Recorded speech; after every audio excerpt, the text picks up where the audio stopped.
people have various definitions of failure. Like, are you a failure because your business didn't become seven figures? Are you a failure because you didn't have that dream partner? Or are you a failure because you didn't go to college and get that degree, this, that, the third?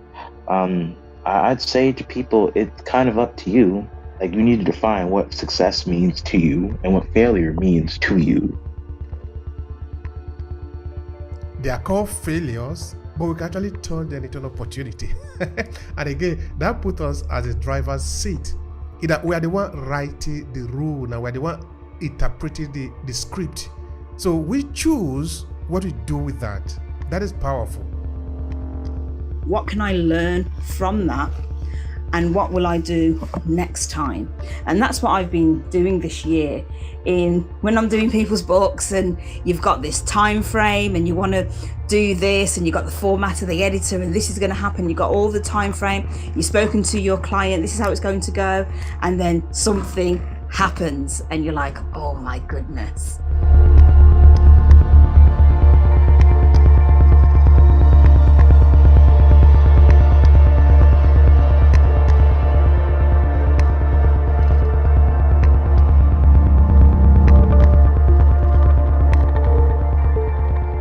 Storytelling is completion when you do not only tell your victories, when you do not talk only about your victories, but when you talk about most of your challenging moments.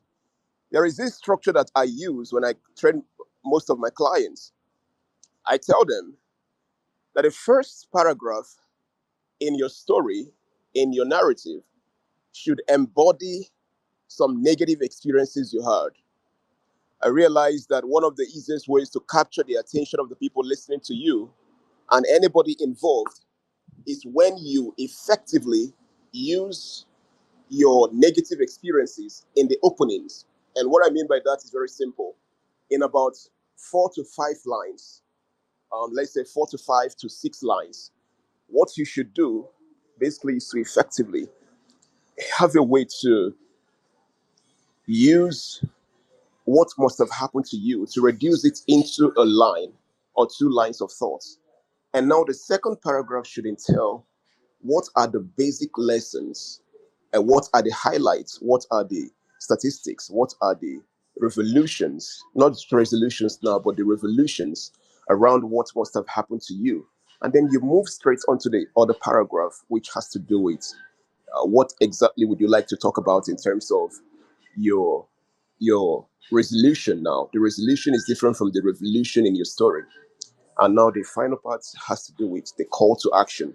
The call to action can be regarded as call to value as well. Now this structure is good enough for personal stories, is good enough for business stories, is good enough for emotional stories, is good enough for religious stories, depending on what story you want to tell. But now, if you observed the structure I had mentioned, the first thing that came in the structure is the fact that you need to start with something about you that really was very negative. So when you start about talking about what happened to you in a negative way, people want to know what finally happened. And remember that when you're talking about what happened to you in the negative light, you should ensure that you detach some level of emotions in it.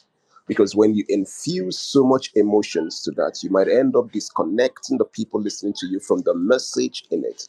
So you have to exclude the emotional aspect of it and now focus on the real message, illustrating the message as to what must have happened to you in the time past. So, ladies and gentlemen, the strongest form of storytelling is not a story that highlights your victories. It's not the stories that highlights your successes.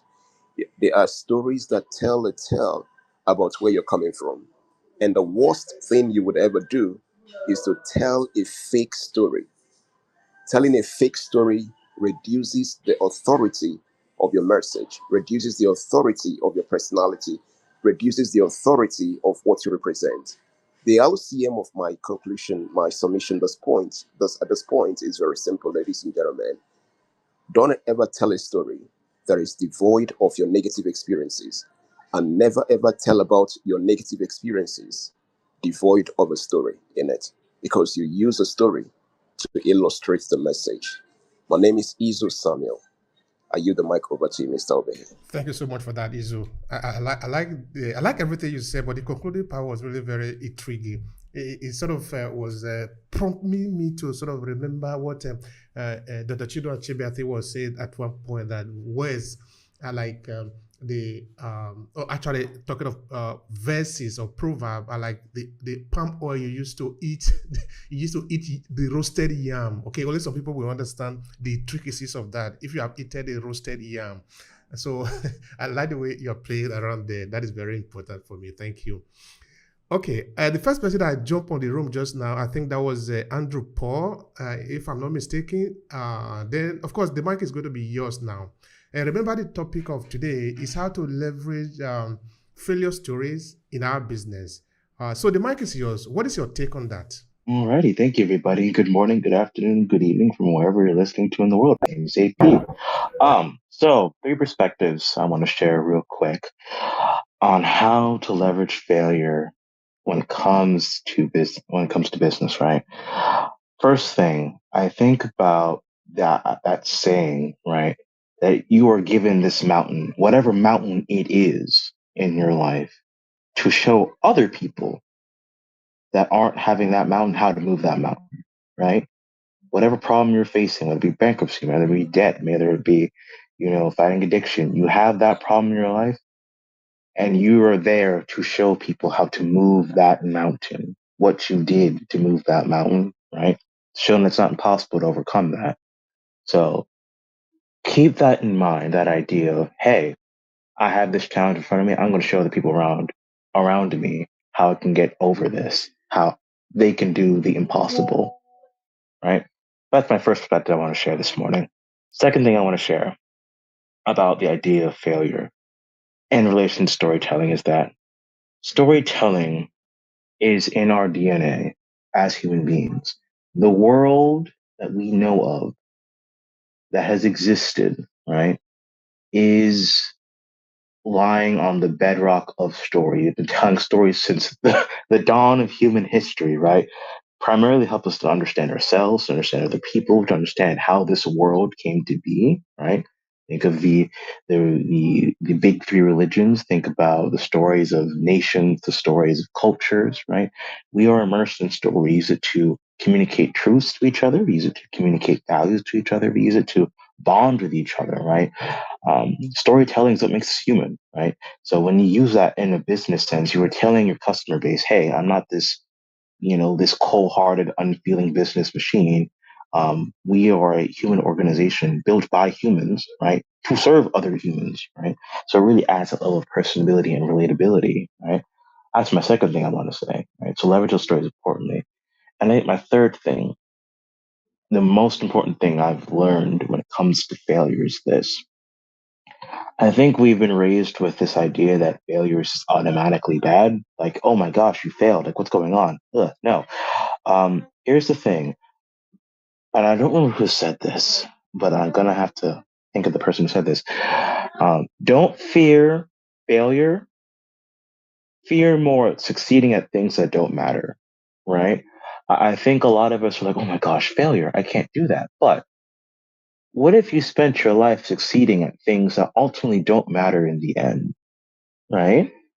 Isn't that the bigger fear at the end of the day? So people have various definitions of failure. Like, are you a failure because your business didn't become seven figures? Are you a failure because you didn't have that dream partner? Or are you a failure because you didn't go to college and get that degree, this, that, the third? I'd say to people, it's kind of up to you. Like, you need to define what success means to you and what failure means to you, right? Because you don't want to get to the end of this life, right? And death's calling at your door now, and you're like, oh gosh. I look back on it, and I go, I did a lot of things. I was very busy. I did a lot of projects, saw a lot of people. By the end of the day, did I succeed in the things that mattered to me or not? Right? Because one way or another, you're gonna end up succeeding, but you have to have that question in mind, right? So we can't succeed at everything in life, right? So you need to be choosy at what you're willing to quote unquote fail at, if that makes sense, right? So don't fear failure. Fear succeeding at things that do not matter in the end. Those are my 3 points I want to share with y'all today. Take care.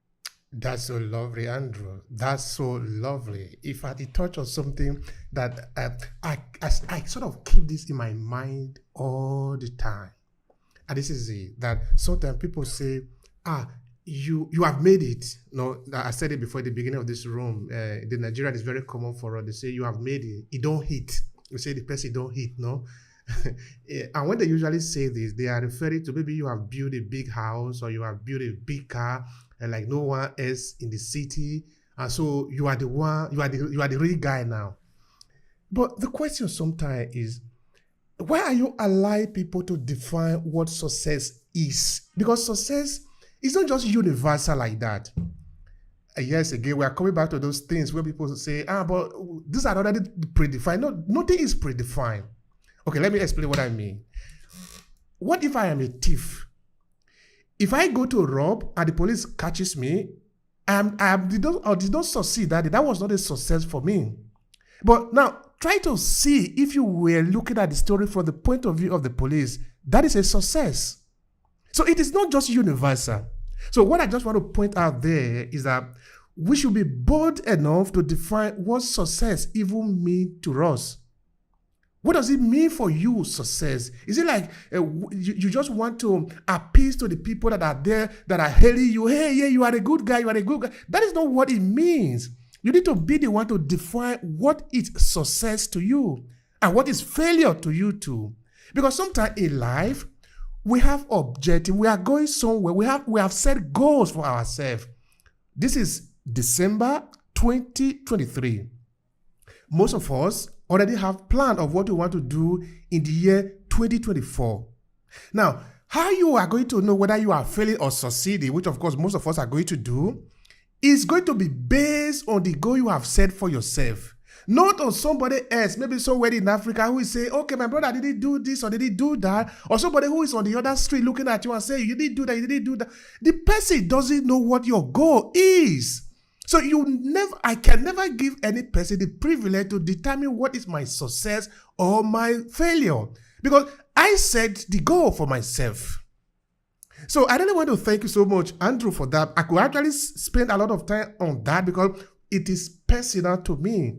I feel it is really personal that we should define for ourselves what is our success and what is our failure. All right, from that point, I'm going to move the mic to, I think the second person that joined us was Rosha and Nisa. Yeah, I think it's you. Please go ahead and share with us. The topic is how to leverage failure story in businesses. Thank you, Obehi. One of the reasons why it is necessary that we talk about our own failures is not just to leverage our own business, but also to help our fellow man and our customers, our clients, our listeners. Now, I always say this, there are fundamentally three kinds of people. The first are those who make mistakes and learn from their own mistakes. The second are those who learn from other people's mistakes.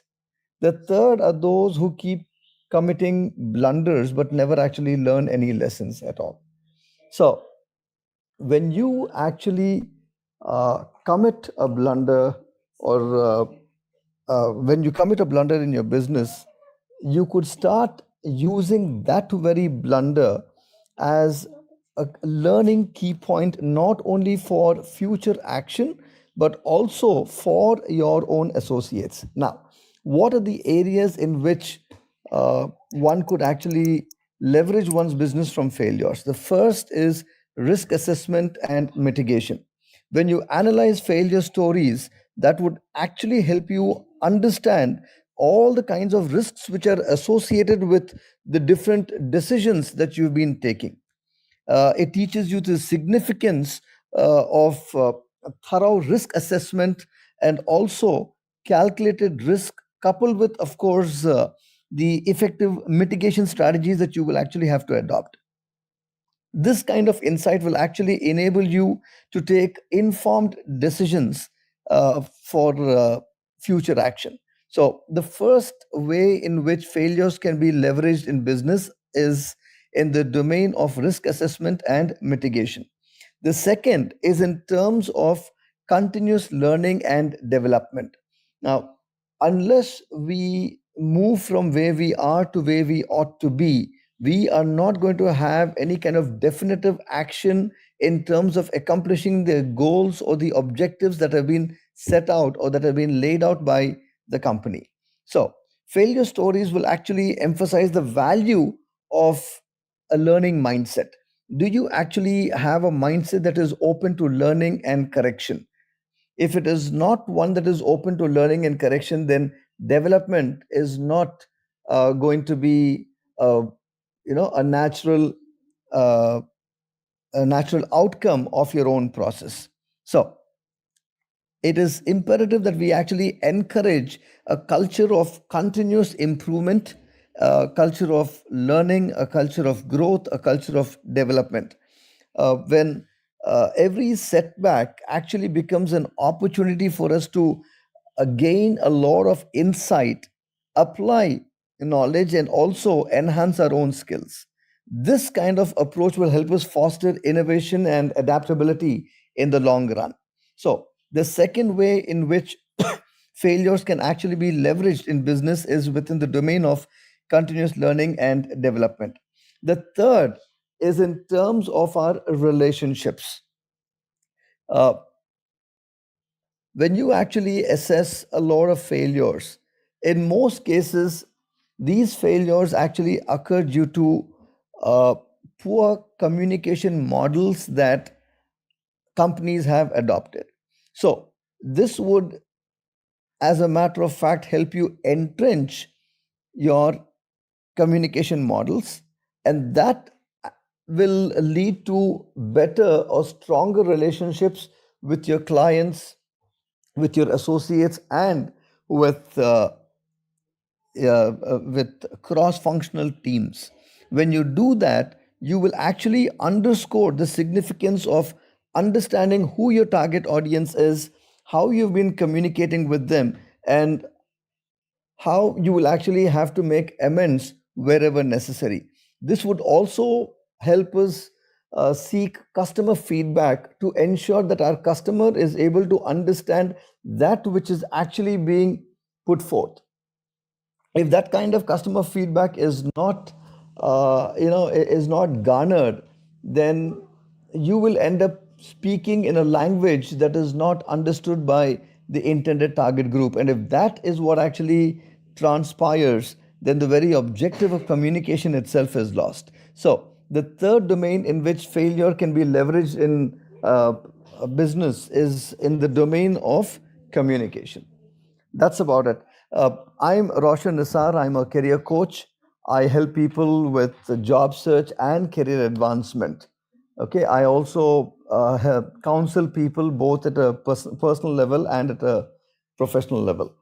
For those of you all who would want to read most of my work, you can log on to my LinkedIn profile, and you could also watch my videos on YouTube. My YouTube channel simply goes by my name, Roshan Nisar. That's about it. That's my time. Thank you so much. Over to you, Obehi.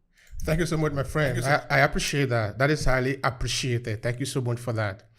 All right. Thank So you. I let everybody know that the book that you see on this page, which is Business Storytelling, is available on Amazon. It's actually the fifth in a 5-book series about storytelling mastery.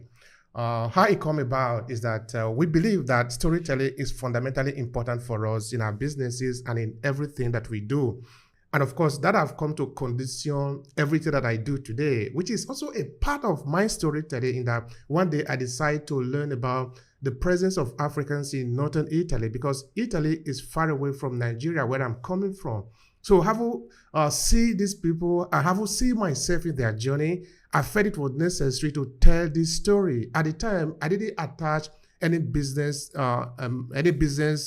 affiliation to it. I just wanted to tell this story. But it is through the telling of this story that I've come to understand that I was actually toiling with a very powerful instrument that I haven't thought I was going to leverage, which is storytelling. And now that is conditioning everything that I do. Now, what if you want to learn more about storytelling? Of course, you could get to Amazon and get a copy of this book and read, or get 5 books because each of them is talking about something completely different. Or maybe you could take a course. We have a lot of courses available on A Classes Academy where we teach people about storytelling.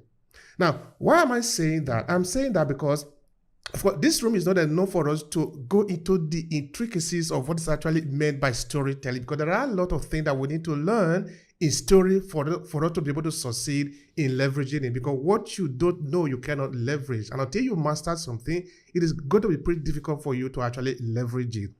So, having said that, I could move to Dries Mesgotti. Mesgoti, Mesgoti, Mesgoti. All right, all right. I'm coming to you just now. I'm having Yeah, difficulty yeah. pronouncing that Thank name, you. but Thank you, Obehi, for picking this really wonderful subject.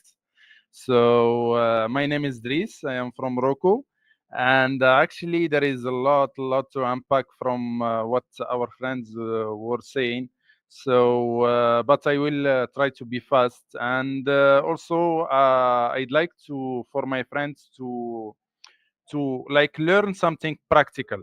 Okay, okay, leveraging failure stories.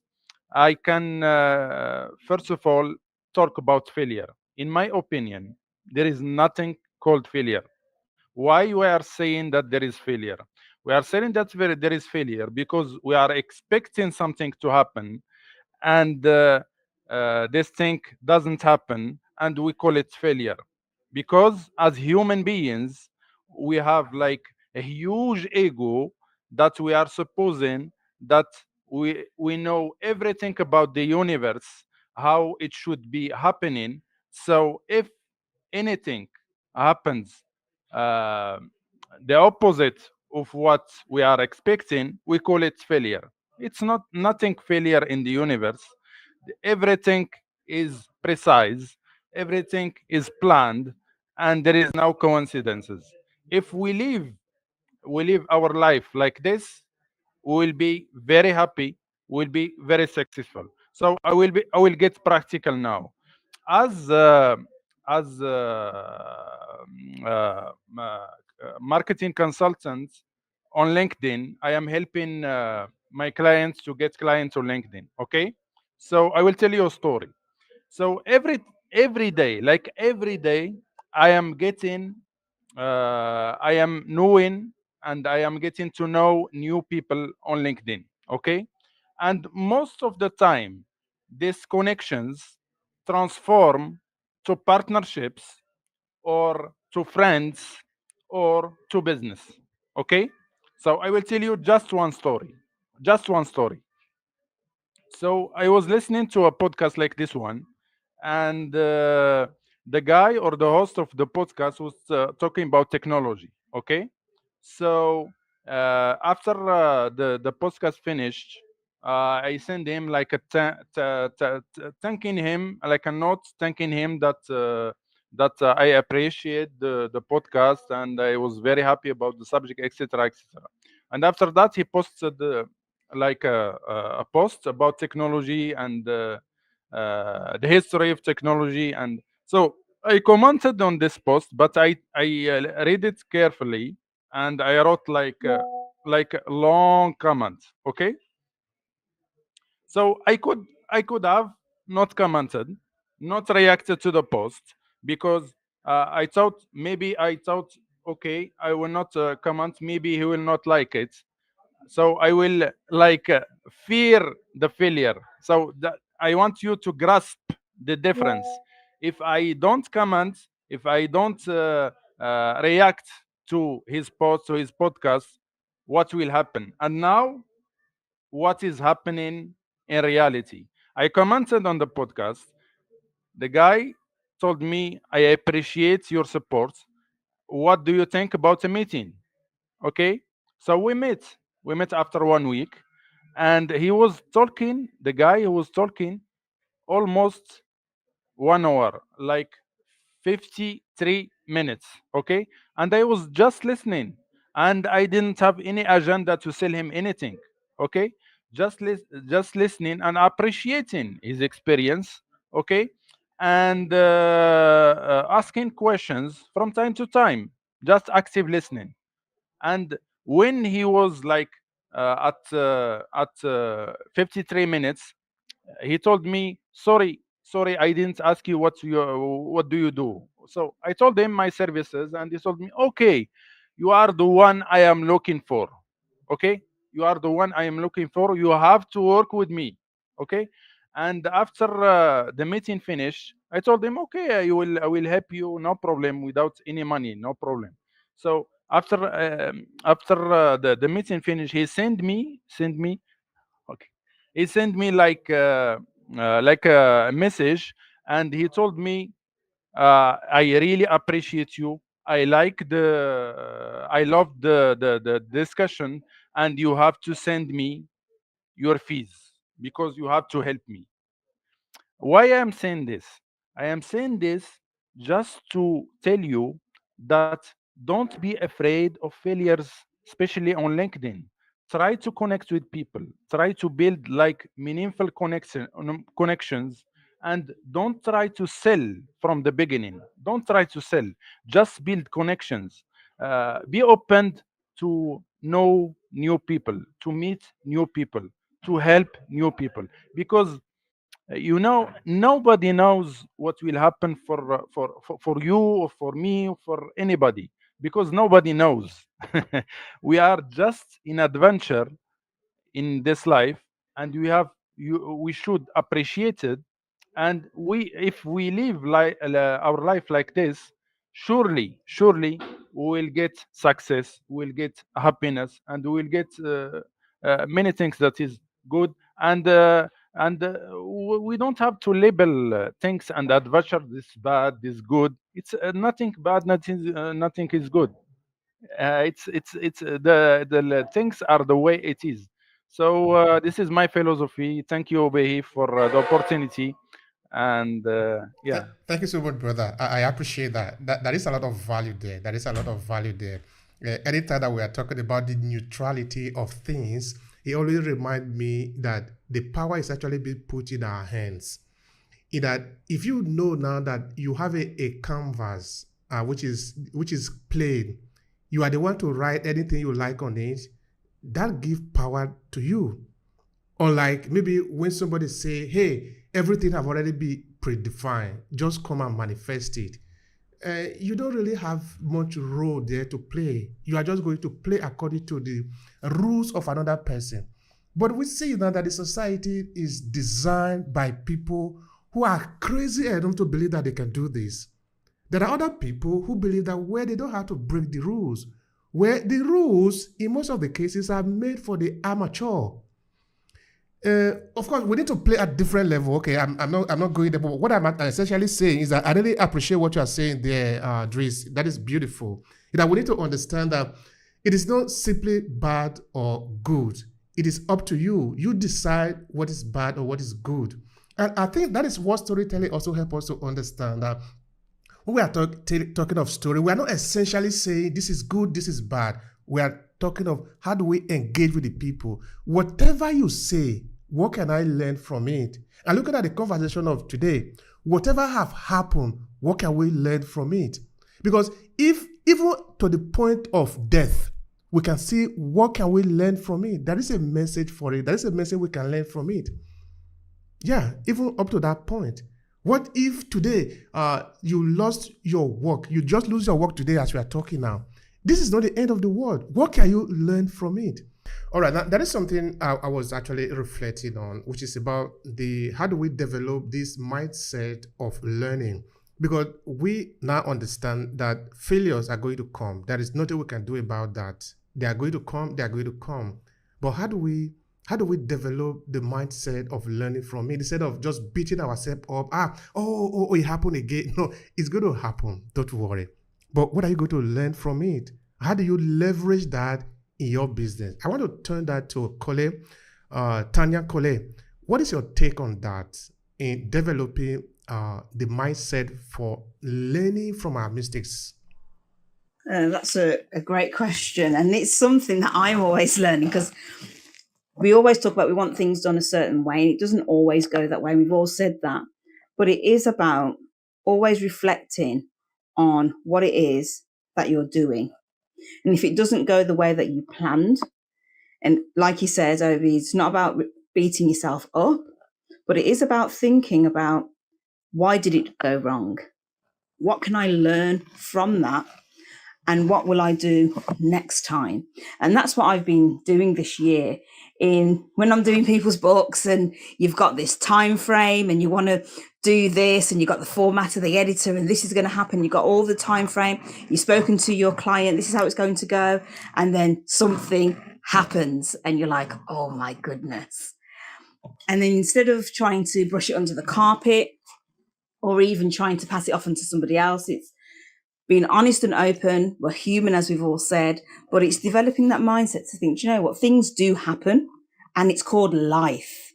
It happens to us all, but then thinking about, how can I learn from that? And what would I do next time? And these are valuable lessons that we are learning in our business or whatever we're doing.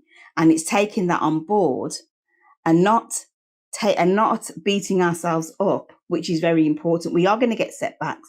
We are going to have challenges along the way, but it is about learning from that. And that's why I think personally, how you're going to develop that mindset is, how am I going to learn from this? What have I learned from this? How am I going to implement things or do things differently for the next time? So if anyone's thinking, I've made mistakes and what am I going to do, is developing that mindset.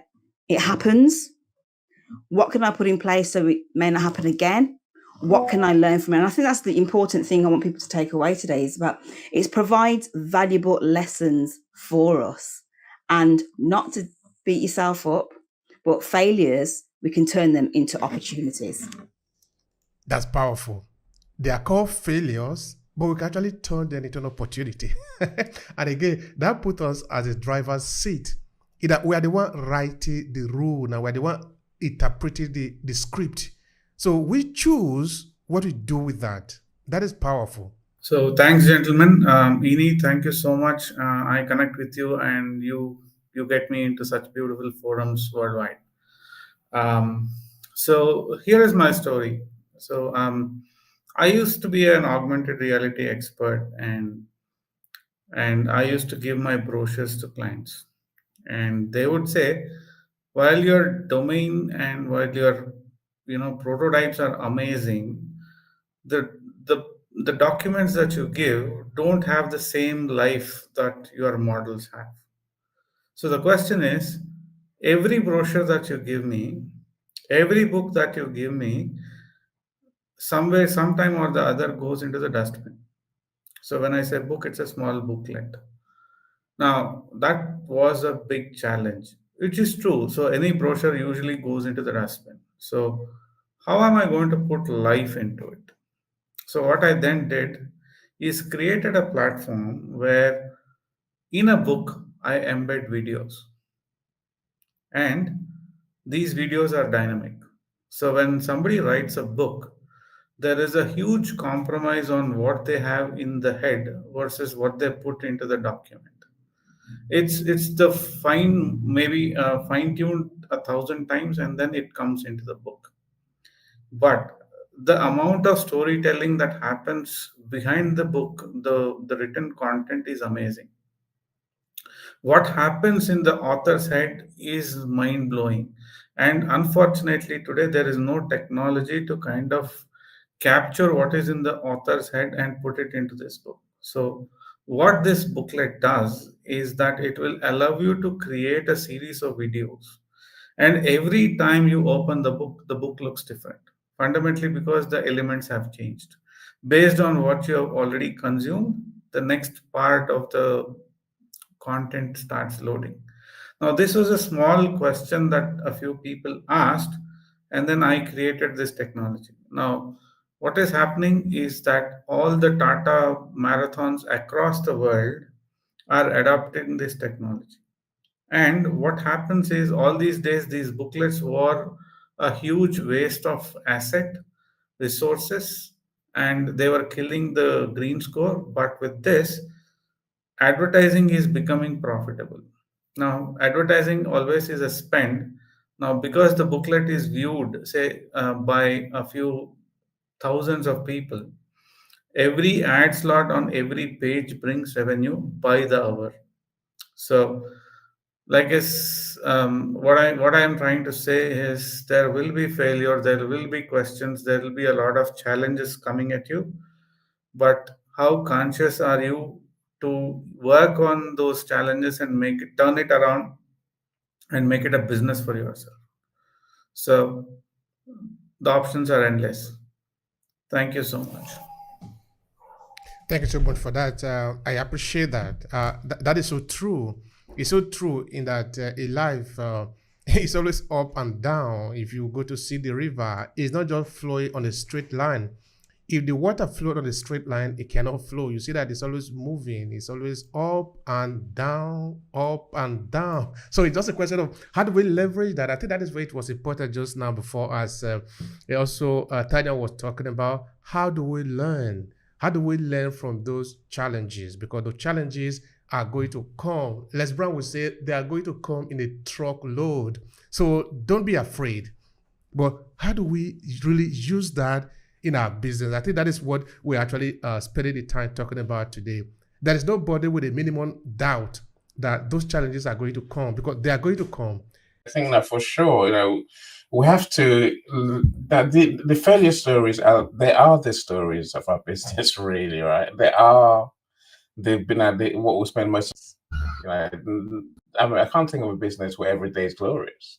No matter how big you are. I think for small businesses, I guess that this story is quite simply that we take responsibility for things that happen to us. That's number one. I think Tanya mentioned that in the mindset section, right? When we take responsibility, then everything flows from that, because then now we can start innovating. Now we can start learning. I think that's something else that Dres mentioned. Literally, failure is what we're built. We're built on failure. Let's embrace that. And if you look at what we have to say, really, it is about that falling down that you mentioned, Obehi, and rising constantly. And then I said, let's embrace that, and let's say that is our story. It's how we've got to where we are. It's how we've innovated. It's how we've changed. It's how we've improved. It's how we've learned all our lessons. So that's the way you sort of make stories. Something that helps us and helps others. But take it from me, your customers, your team will benefit from that. They know that's a story, right? Everyone knows that's a story. So you might as well get into the habit of telling the story that's correct. No one believes this shiny image that we try and portray, because everyone knows it's not true. Everyone here who has a business knows that's not how the world works. There's no point even trying to paint that silly picture, because it's only that picture. It's only for our ego, as was said earlier. Now let's be honest and let's be authentic, and actually tell the truth that people actually will resonate with. Actually make them want to get to know us more, like us more, trust us more, actually do business with us. Hope that answers your question, Obehi. You did, Eddie. You did powerfully, and I really appreciate that. There are so many storytelling frameworks, the Pixar story framework, Rags to Riches framework, the Hero framework. While most of these frameworks entertain, there has never been an equivalent of a struggle. There has never been a storytelling framework that captured the imagination of a hero. So the hero fails, learns from life, and then overcomes challenges and builds a fortune, right? So this genetically, psychologically has been embedded into our mind. Now, success is not something that is, you don't, there's no onus that you need to get success. It's your own, the onus is on you to try until you reach your purpose. And then it is this hero that gets that kick out of achieving something. So I think minus a failure story, the remaining part becomes very, very insipid. There's no life in it. So that's what I believe. That's why I believe failure stories make a lot of sense. Thank you so much for that. That is powerful. I can see the agreement you have there with Izu, and I am 100% in agreement too.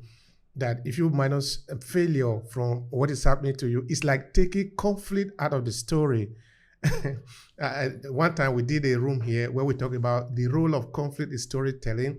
And one person, of course, we're looking at conflict as if maybe we are talking of when you go to die. Of course, you go to die sometime in life. That is how life is.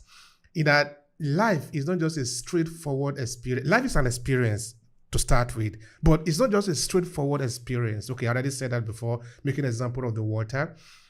So we're going to learn that this is the way it is. So the story actually, it worked like that. Okay, imagine reading a book where everything is just about beautiful, beautiful, beautiful, beautiful. You will drop it though, because what are you going to learn in it? So it is normal that we have these challenges, but we also need to learn how to leverage it to our own advantage. So it is important that now that we are in the concluding part of the year, 2023, moving to 2024, we of course take our own roll call, take our what have happened to us, because we have done a lot of things. Believe me. Were we doing this in this time last year? I don't think we were. I say it's been a truly remarkable 2023, and it's all thanks to you and our audience. That thanks to you who've actually made it happen. So this room don't happen without you. I'm truly grateful for all of you. So it's been great learning from you, from our host, our co-host, and also from Obehi's genius on stuff. So I will always say, please check out his books, because storytelling is such an important part of business. Personally, I do many rooms on storytelling these days. A year ago, I was doing none. All right. This tells you that when you have more than one person doing something, it tells you that there's something in it. There's a need for it, right? I think we need to learn how to tell our stories, and we need to learn how to tell our stories properly. Only by reading books, only by learning from the experts, can we really begin to do what we need to do, which is have, much like you've got products, you need a catalog of stories to tell at the right time. Now let's learn to write the stories, and then let's learn to tell the stories. That's how we're going to grow our business ultimately. That's how we're going to engage people and really get them to listen to us, trust us, and they want to buy from us. That's my final message over here. You're a star. Thank you so much for making this happen as well. Oh, thank you so much, Annie. Thank you so much. I appreciate you. I appreciate you from the depth of my heart. I'm really so happy to have each and every one of you. I see Jasmine, Toja, Kitse, Shivaka, each and every beautiful face there. I thank you all for being present here. And of course, let's do this again. In the beginning of 2024, January already, actually, we are coming back here again. So this is the moment for us to rejoice, stay with our family, and enjoy what we have caught. Now, imagine that we have gone into the forest, we have caught an antelope, and we bring it to the house, and we share it. We share it with the village, because this is a moment for us to enjoy the time together. But of course, we are not going away. We are coming back just now, because as we blink our eyes, we are in 2024. I will come back again and we kick it up. So see all of you guys in 2024, and I wish you a beautiful, beautiful time with your family.